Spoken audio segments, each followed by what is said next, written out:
Hello and welcome to the English 102 Research Podcast. Today we have a few emerging scholars that are going to be talking about a few of their projects that they've been researching, their studies, like I said, their facts and data, and why they believe that their studies are going to be beneficial for the effect of whatever they're researching. So today I have Mr. Rios, Mr. Orozco, and Dr. Sanchez with me. We're going to be talking about some of their subjects that they've been researching. So I'd like to start off with Mr. Rios. What is your research? What have you been subjecting? I am actually researching cults and kind of the effects they do on your psychological, partly psychological and partly like your mental freedom. I feel like mental freedom is a very important thing that I feel like it's the most important thing to humanity.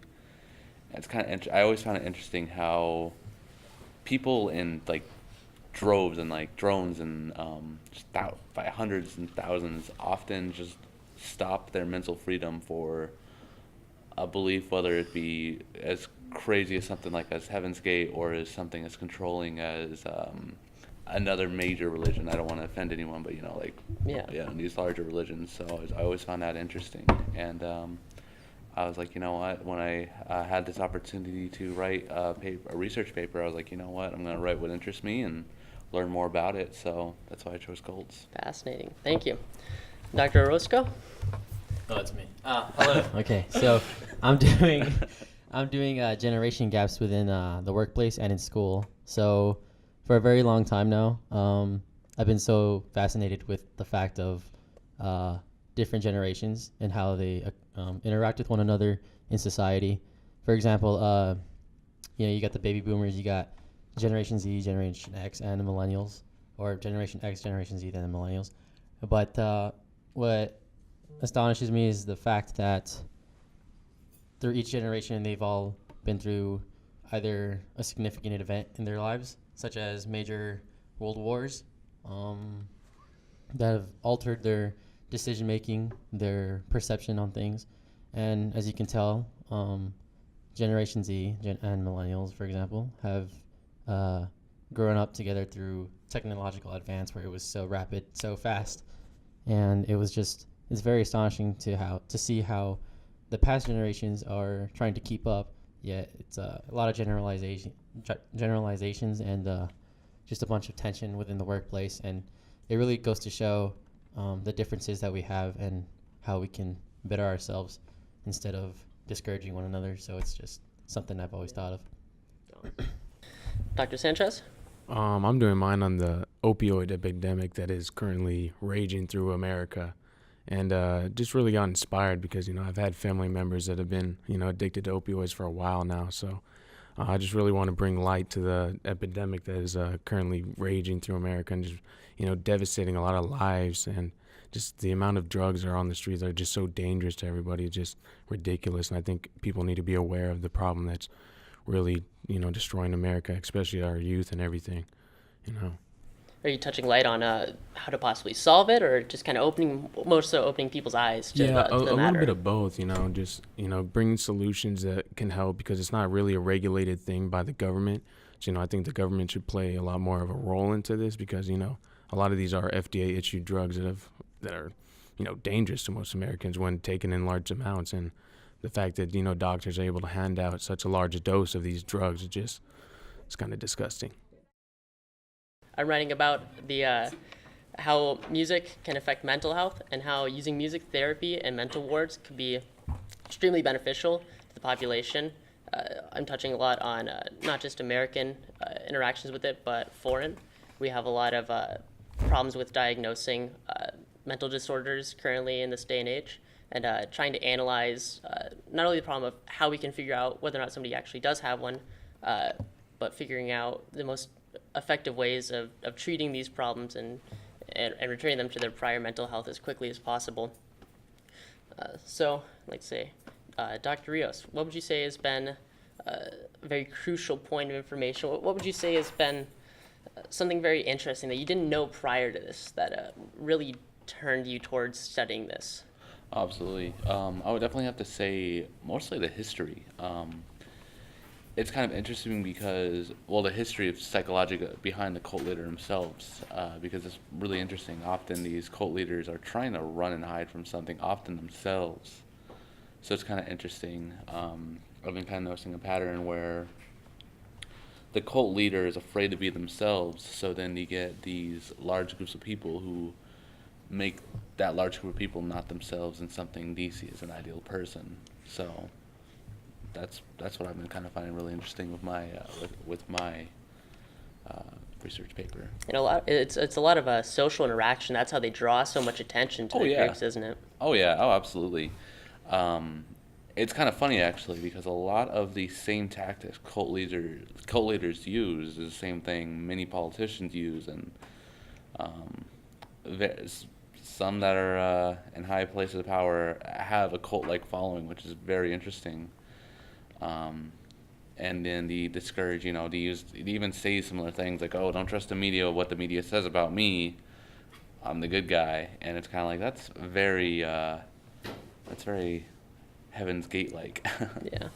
Can you kind of correlate that to say the Illuminati in Hollywood and how people are saying? Oh yeah. I mean, Hollywood is a cult if you think about it, but that's everything. Every social group I feel like is a cult. Right. And then I kind of every social group is a bit of a cult. Right. As far as if the Illuminati, whatever that is, or the what is it called? Not the Harvey Weinstein. Oh yeah. Thing. I wouldn't really say it was a religious cult, but I would definitely say it's some type of social group that you got the higher ups who do the better things to the people on the bottom. Gotcha. So, yeah.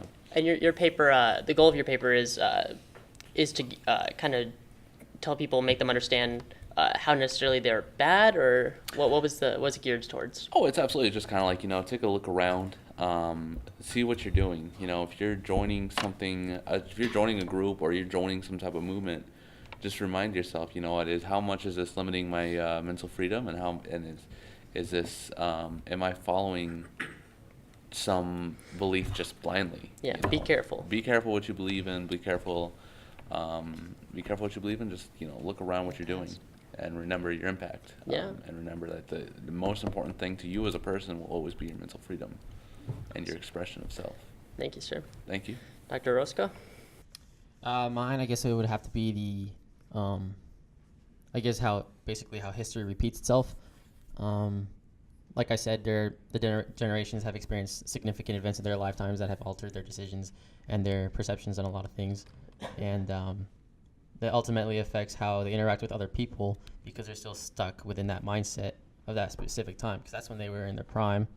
And I learned that it's hard for people to change pretty fast, especially when it's going so fast that you have to try to keep up with it. That's why you see your grandma and grandpas, for example, judging you on social media and stuff. But social media is a trend now where you can make businesses off of it. You can flourish, become entrepreneurs with it. I mean, that's what's hard for a lot of people to understand. Yet they see it as a downgrade rather than an upgrade. Yeah. So to me, it's we should take into consideration accepting new stuff that can even benefit them, even at their age. I mean, Yeah. we see it a lot of times. They're wise. Why not use it and spread it around Yeah. a little more? Definitely. It's I see that quite often in my workplaces a lot. So I'm not sure if anybody else has experienced that kind of. Absolutely. Yeah. Would you say there's any kind of peaceful? I'm not saying it's real physically hostile, but definitely is verbal hostile. I feel between younger generations and or older generations and younger generations. Is there any sort of way that do you kind of have a connection that they don't really realize that you came across?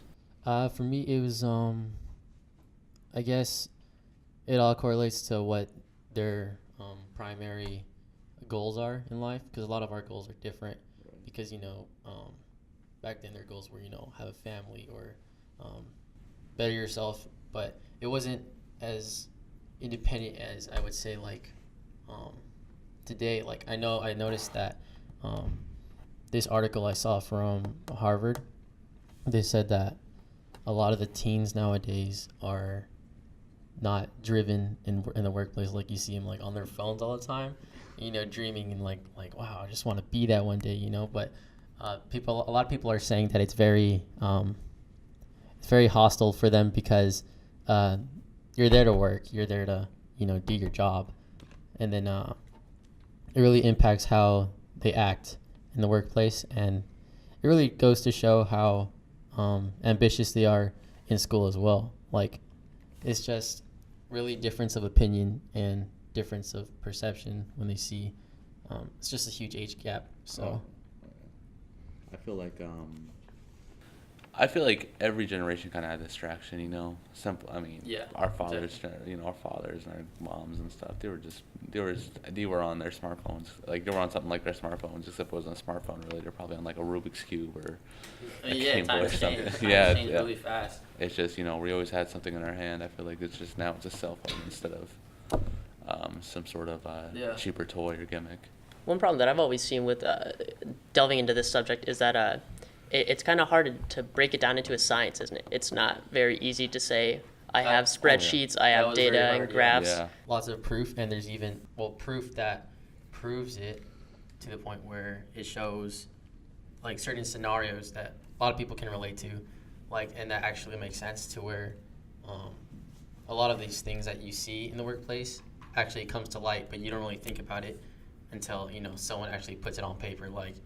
If you actually think about it, and you think about it, you look at it, and then you compare it to what's actually going on, it's there. I mean, can't hide from it. Yeah, I definitely see it in my most recent training session for my job. They touch base on discriminating against other workers, and one of the subjects that they have touched on is people in their age range and how it's you don't know exactly how knowledgeable somebody is, and you're just gonna assume based off of who they are, and how long they've been out on Earth and all that, and it's very difficult to work around that mindset, especially I know probably most of us have been raised with the whole idea elders are the wise ones, they know a whole bunch of stuff, and sometimes they don't know anything, but when you're brought up into that mindset, and it's almost touching on the same kind of social idealism as regarding the cults. How it's if you're raised into that mindset, you're going to be stuck in it for a pretty long time, and it's hard to break free of it. So definitely, I can see that being a problem. Oh yeah, that is actually one thing I do talk about too. Is like you got like the one thing I talk about too is like the LGBT kids who kind of they get stuck there, and it's kind of like hard for them to really get out. So yeah, it's interesting you brought that up. Yeah, awesome. Dr. Sanchez? Yeah, so the one area that my paper that really kind of blew me away was when we got to the facts of for those just reiterating the mine's on the opioid epidemic. So just a lot of the facts was just death and the age of just using these drugs, and per state it showed a lot of facts about how these lower income areas of the states are just riddled with this issue, and how many of them die. Ohio, for example, is one of the highest for opioid related deaths at around 4,000 a year, which is just crazy because that's just based off of over the counter drugs is just at 4,000. That's not even including normal street drugs like heroin or meth or stuff like that. And are you just touching on the opioid epidemic in America, or are you also going to be touching base on any other countries that have plagued by this? I'm just focusing more on America. Just because, I'm just focusing on immediate right now, trying to get it fixed in our country and then heading out to other countries to do it. I mean, it's hard to do it in other countries being an American. It's more of what their country needs to do to do that. But no, I'm mostly just focused on America. Oh, fantastic. Thank you.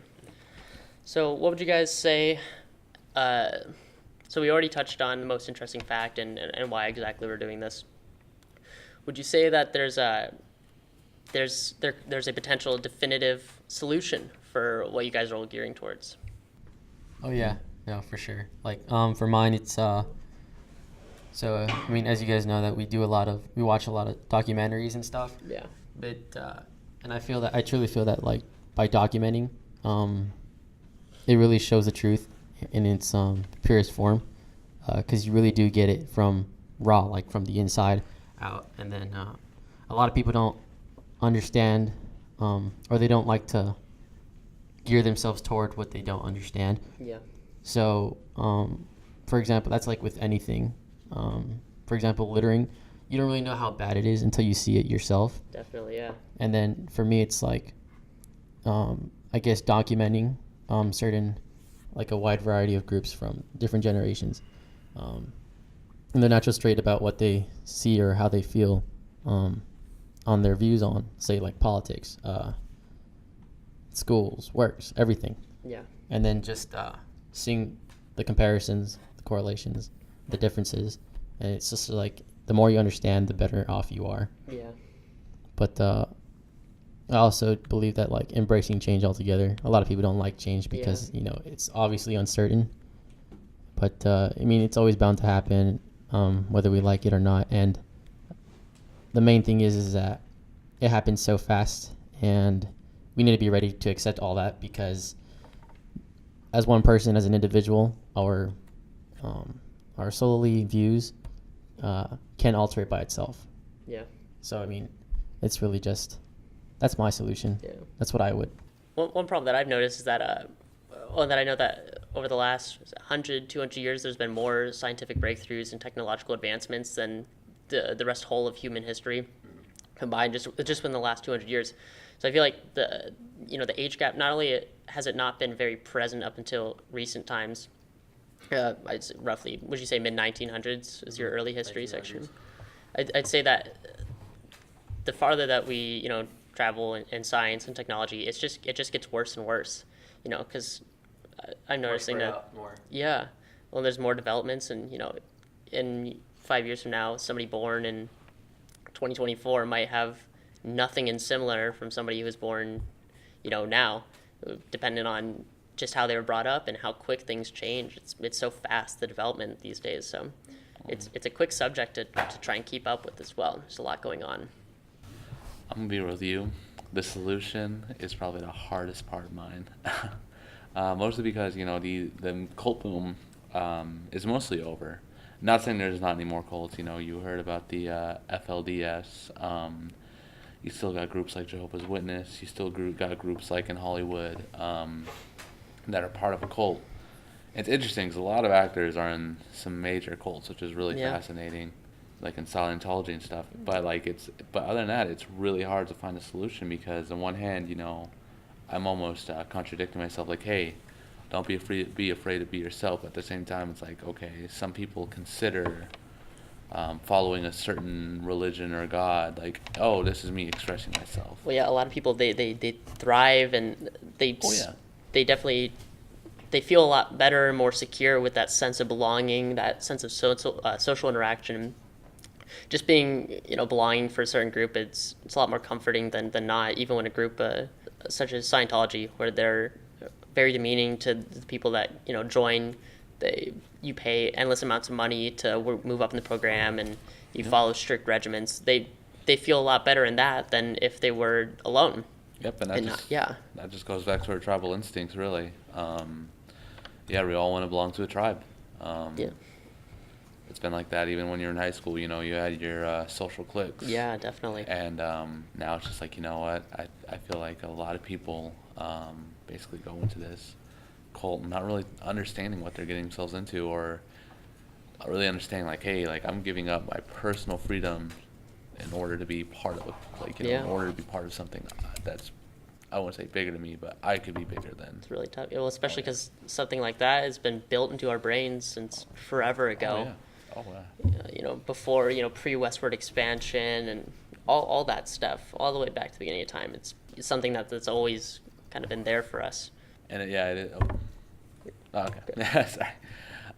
It is kind of hard, just like I said, to basically find something, because it's like, at one point of America, we do have the right to believe whatever you want. Yep. So I guess what I'm trying to point across is like, okay, believe what you want, do what you want, but as long as you're not harming others. Yeah. I have a question on that. Do you think the people on like Heaven's Gate really knew what they were getting into at the beginning of the cult? It's interesting you say that. I feel like the leader knew deep down. I feel like the leader was so brainwashed by his own ideas that he didn't even know. But I think deep down he knew what was going on, but he was like, if you ever look at Marshall Applewhite, I'm sorry, he was a very interesting guy. He dealt with a lot of homosexual urges, and he done a lot of things that were like, expecting, being gay was frowned upon way more than it is today. And he was, I feel like he had a lot of psychological issues. I'm not saying that being gay gives you psychological issues, but besides, yeah, but he had a lot of psychological issues, so I felt like he kind of made up this idea, and he was like inspired by Star Trek too, which is kind of funny. Like, imagine like today, like, okay, I'm gonna make a religion about Thanos, like, like if we don't worship this dude, he's gonna kill half of us. Out there somewhere. Yeah, it's probably out there. Probably, Yeah. Still plugging it for How many days we got now? Like 2 days until he snaps again or something. Yeah. But yeah, so it's just kind of like, it's interesting how he developed his religion around Star Trek almost, and then he believed in it so much that he killed himself, and he Nice. killed like a couple dozen other people too, I believe. Yeah.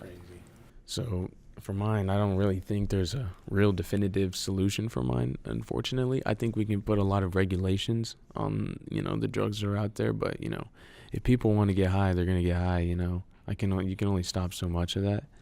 And if they want these drugs, they're going to find loopholes to get them. But I think if you put strict enough laws, you can make it too hard for these people to obtain some of these drugs that are so easily accessible through like surgeries and stuff, Like you can get some pretty dangerous stuff through that, and then you can keep re-upping on it because the doctor doesn't know if you're still hurting. Yeah, that's one of the huge problems is that they abuse it. well, yeah, and doctors provide you in excess of the drugs. So, it's tough because as soon as it's done and they've granted you the opioid-based substances, it's really difficult for The body. they don't really take it back. They don't take it back. So it's just excess. It's left over. It's definitely a tough thing to deal with, especially most of us or a lot of generations. They use a lot of medicines. They go to doctors, a lot of behind the counter stuff, and it's especially if the body becomes so used to taking that every day that you become it's hard. dependent on you it. become Yeah. so dependent on it, and then once you can't get that, you're moving on to a different drug to get your fix. Like it's like a little cycle right there. Would you say that like marijuana is a gateway drug, like Ronald Reagan and the government tried pushing, propaganda? Would you say that's true or no? So I have a weird feeling about that because I feel like weed is just such an accessible drug, but like I feel like it depends on the person. Oh yeah. Like if the person wants to do more insane stuff, they're gonna go do more insane stuff. But they'll have people that are just doing smoking weed, but then you'll have some people that are like, well, I like the weed high, but maybe I want to get a little bit higher, and then this and that, and that's where you lead to these, these big jumps in drugs. So there's a lot of angles on it. It's really tough to deal with the whole gateway drug concept and medicinal and dealing with that whole subject. It's very touchy, and it opens a lot of doors to whether or not it'll fix the problem or it'll create more. I feel difficult. like honestly, alcohol is more of a gateway drug than marijuana. It causes a lot more deaths too. It's more dangerous. You'd think we would be, regulating alcohol more than we would be regulating weed, but yeah, cigarettes are bad too. American tradition. Yeah, that's what I say. Alcohol and cigarettes, you can't take them away from Americans. No. Hawaii just banned them. I think Hawaii just banned them or something. I was reading an article or like they're trying to pass a law saying that, yeah. All right then. Thanks, guys. All right. All right. Well, I think that's Thank you guys. Yeah, thank you guys for listening to our studies and our research. We'll see you next time. All right.